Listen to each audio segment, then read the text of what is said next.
Hi friend, welcome to our channel friends. ఇవాల్టి వీడియోస్లో ఆసరా పింఛన్ల గురించి ఒక కొత్త అప్డేట్ అయితే రావడం అయితే జరిగింది ఫ్రెండ్.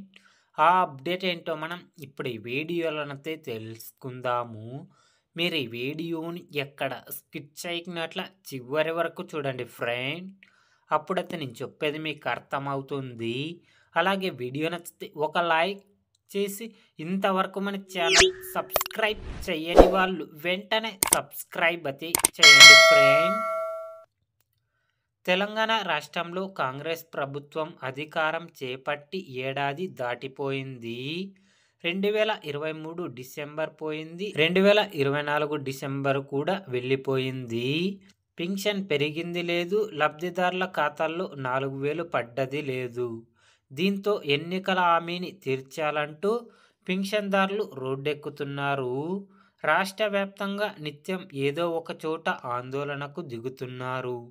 కాంగ్రెస్ పార్టీ 6 గ్యారెంటీల్లో భాగంగా అభయాస్తం మేనిఫెస్టోలోని చేయూత పథకం కింద పింఛన్లు పెంచుతామని హామీ ఇచ్చింది. అధికారంలోకి వచ్చిన 100 రోజుల్లోనే 44.70 లక్షల మంది లబ్ధిదారుల పింఛన్లు పెంచుతామని, దరఖాస్తు చేసుకున్న మరో 10 లక్షల మందికి పింఛన్లు మంజూరు చేస్తామని వాగ్దానం చేసింది.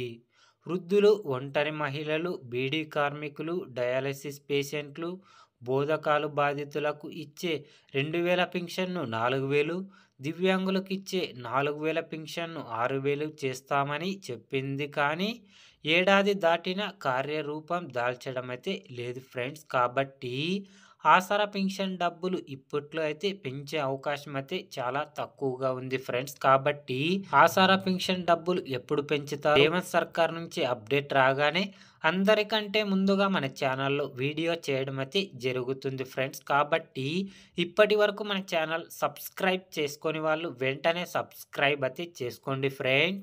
ఆసరా పింఛన్ గురించి ఏ చిన్న అప్డేట్ వచ్చినా అందరికంటే ముందుగా మన ఛానల్లో వీడియో చేయడం అయితే జరుగుతుంది friends. Thank you for watching my video.